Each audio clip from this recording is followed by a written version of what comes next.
Vamos tentar perceber melhor o que significa o protesto de amanhã. São nossos convidados, agora aqui comigo, o sociólogo Elísio Estanque e João Labrincha, um dos responsáveis do protesto Geração à Arrasca, que trouxe milhares de pessoas para as ruas do país em 2011. É atualmente membro da Academia Cidadã, um movimento que pretende promover a cidadania ativa. Também já vamos falar sobre isso. Boa noite aos dois, sejam muito bem-vindos. Elísio Estanque, deixe-me questioná-lo aqui sobre um dos títulos do Expresso, na edição diária de hoje. O Expresso escrevia qualquer coisa como governo preocupado e polícia atenta a um protesto que ninguém sabe o que será. De facto, não sabemos o que é que pode acontecer amanhã. Temos apenas o termo de comparação com aquilo que aconteceu em França. Foi, de resto, esse movimento em França que inspirou o protesto de amanhã. É possível que, de facto, desta convocatória, feita através das redes sociais, com este propósito de imitação, acabe por surgir um grande movimento de contestação? O que é que lhe diz a sua experiência na sociologia? Boa noite, Sara, e boa noite ao João Labrincha. Esta experiência e digamos, esta iniciativa que está prevista para ocorrer amanhã em Portugal tem contornos e tem características e o próprio contexto em que vivemos hoje completamente diferente daquilo que aconteceu, enfim, nos anos de brasa da crise, com toda aquela sucessão de protestos e de movimentos sociais, 2011, 2012, 2013. As condições hoje são outras e realmente eu concordo com o que foi dito na peça anterior.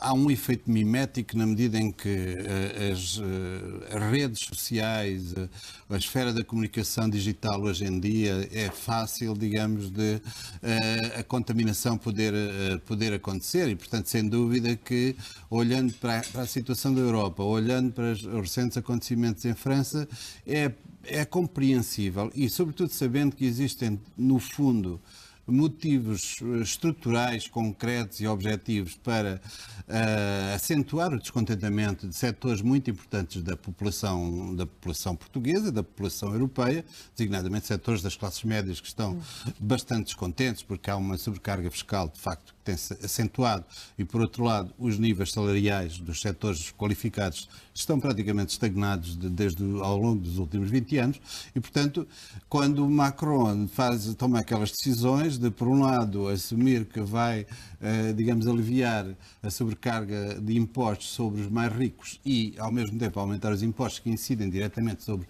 esses setores, que, ao fim e ao cabo, são de trabalhadores, são classe média e classe média baixa, aliás, uma enorme heterogeneidade de situações e de profissões que, congregados com um acentuar desse descontentamento, é o bloqueio das expectativas que causa a irritação da sociedade e, portanto, as classes médias têm bloqueio de expectativas. Nós temos ouvido também muito as expectativas que não foram cumpridas em relação a este governo e a esta solução governativa em Portugal. Apesar da situação francesa e a portuguesa não serem semelhantes, claro, podem tocar-se aqui em alguns pontos, nomeadamente nesse facto das expectativas não cumpridas. Podem tocar-se em alguns pontos, sem dúvida. Porém, a tradição e a história da sociedade francesa é muito diferente da sociedade portuguesa. E, portanto, nós, apesar dos vários picos, digamos assim, de radicalismo que ocorreram ao longo da nossa história e até da nossa história recente, desde o 25 de Abril, mas, apesar disso, os portugueses, de um modo geral, são bastante mais contidos do que os franceses. Eu vi há pouco estes apelos do Michael Viegas, alegadamente o líder deste grupo, deste movimento, os apelos a um comportamento pacífico e respeitador, enfim, das regras. Não sei, de facto, se isso irá acontecer mesmo assim, porque quando se o aglomerado de gente for ao encontro das expectativas e dos valores e dos números que ele próprio acabou de referir, 1 milhão de pessoas foi para o máximo daquilo que nós tivemos naquele período, quer dizer, talvez em setembro de 2012. E foi uma surpresa total, não é? Pode acontecer, porém a conjuntura hoje é diferente. Nós sabemos quais são as grandes tendências populistas que existem por esse mundo fora e por essa Europa fora. Nós sabemos que existem grupos organizados ansiosos para gerar o caos, para gerar o pânico, para desacreditar ainda mais a democracia e as instituições. Nós sabemos que os sindicatos que são tradicionalmente, digamos assim, os grupos, instituições orgânicas que permitem, digamos, articular a sociedade civil às instituições democráticas, eles próprios estão muito desacreditados e fragilizados ao longo dos tempos. As opções por um liberalismo ao qual, ou por um neoliberalismo, se quisermos, ao qual as próprias instituições europeias e o projeto europeu se têm rendido, o próprio Macron digamos, um mentor desse paradigma. Eu penso que agora isso está a virar-se um pouco contra ele próprio, no caso da França, não é? Aqui em Portugal a conjuntura é diferente, até porque os grupos e o discurso que nós ouvimos destes setores mais radicalizados e mais irritados são um discurso claramente que se situa no campo da direita. Não é? Pode não ser intencional, e quando alguém diz que não tem ideologia, que não tem orientação, isso, para mim, digamos assim, é o terreno propício para o lavrar de sentimentos mais acicatados, mais irracionais, e chamar para a expansão de uma pulsão social que pode ter consequências que vão muito para além daquilo que são as intenções dos próprios promotores. E, portanto, há situações em que, se houver bloqueios radicais que perturbem a ordem pública, que motivem do outro lado também reações da população normal que quer fazer a sua vida normal. Se os transportes bloquearem, sei lá, a ponte bloquear, isso pode ter consequências muito para lá daquilo que são as boas intenções dos promotores. João Labrincha, vamos falar um pouco também sobre o movimento Geração Arrasca. Deu a cara na altura por esse movimento. De facto, foi um movimento espontâneo que surgiu, que acabou por trazer muitos milhares de pessoas para a rua. Vê aqui algum tipo de semelhanças entre aquilo que aconteceu nessa altura e aquilo que pode acontecer amanhã? Boa noite, antes de mais. Existe uma semelhança, que é o facto de estar a ser organizado através das redes sociais. No caso, a Geração Arrasca terá sido o primeiro em Portugal que aconteceu dessa forma. Mas depois vejo bastantes diferenças. Ou seja, sendo a Geração Arrasca também um movimento inorgânico, apartidário, não de todo propagávamos o antipartidarismo, que é, sem dúvida... Contra o sistema. E o contra... tudo, ou seja, existem coisas no sistema que não estão bem, mas dizermos que todos os políticos são maus, que todos os partidos são maus, é perigosíssimo para a nossa democracia. E nós víamos, obviamente, quando geríamos as nossas redes sociais e o evento, víamos pessoas a fazer esse tipo de apelos, mas nós tínhamos o cuidado de tentar, de alguma forma, fazer algum tipo de pedagogia e dizer não são todos iguais.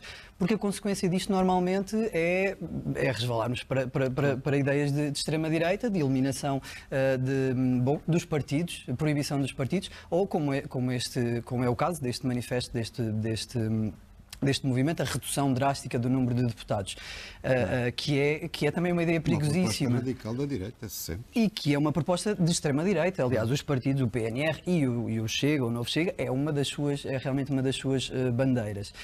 O que é que isto tem como consequência e às vezes até como contradição? Porque eu percebo que muitas destas pessoas não tenham a percepção de que aquele tipo de propostas são de extrema-direita. Talvez nem sequer se considerem de extrema-direita. O que não quer dizer que as ideias que estão a defender não sejam de extrema-direita. O que é que acontece com este tipo de questões? Por exemplo, eu tive uma pequena discussão com um dos organizadores no meu perfil, porque ele tinha feito uma apologia a Salazar, dizendo que Salazar era muito modesto, etc. Isso na altura de... Agora. Recente, com os organizadores de agora. E eu questionei se, no tempo de Salazar, se ele marcasse uma manifestação como está agora a marcar, se ele não ia preso, se não ia ser torturado, se não ia ser morto. Ou seja, existe aqui um conjunto de contradições que tem muito a ver com esta falta de politização, que é culpa também do sistema de educação em que nós vivemos e que ele próprio está também neoliberalizado, não é? Estamos a criar robôs para trabalhar e não para pensar criticamente, nomeadamente sobre estas questões políticas, mas efetivamente o tipo de propostas que nós fazíamos eram muito concretas. No nosso caso era muito concreta, era relativo à precariedade. Aliás, tenho muita pena que não exista nenhuma referência à precariedade nestes manifestos. E é interessante vermos isso. O tipo de propostas que realmente são apresentadas, eu percebo, são maioritariamente para a classe média, que está afetada. Obviamente que sim, eu concordo com a identificação dos problemas de todos. Eu concordo com essa identificação, é verdade. E realmente as forças democráticas, os partidos democráticos que existem, têm muitas culpas no facto destas pessoas quererem protestar. E a melhor forma de nós combatermos a extrema-direita é fazer com que os partidos democráticos cumpram as expectativas das pessoas e retirem argumentos a essa mesma extrema-direita, coisa que não está a acontecer.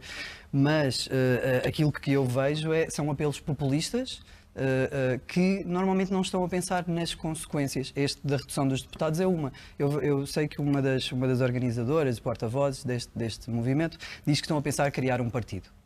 Se nós reduzirmos para metade o número de deputados, a probabilidade de um pequeno ou de um novo partido entrar e ter representação é nula. Portanto, há aqui uma contradição nos termos. Deixa-me colocar-lhe ainda, nós já não temos muito tempo, João, mas queria ainda colocar-lhe mais uma questão a si, ao Elísio. Eu queria colocar uma questão em concreto sobre a inconsequência que pode existir depois destas manifestações, porque de facto depois não há ali um interlocutor, como acontece, por exemplo, com os sindicatos, para que possam ser negociadas determinadas medidas. Sentiu isso, que de alguma forma foi inconsequente, por exemplo, o protesto da geração Arrasca, ou não?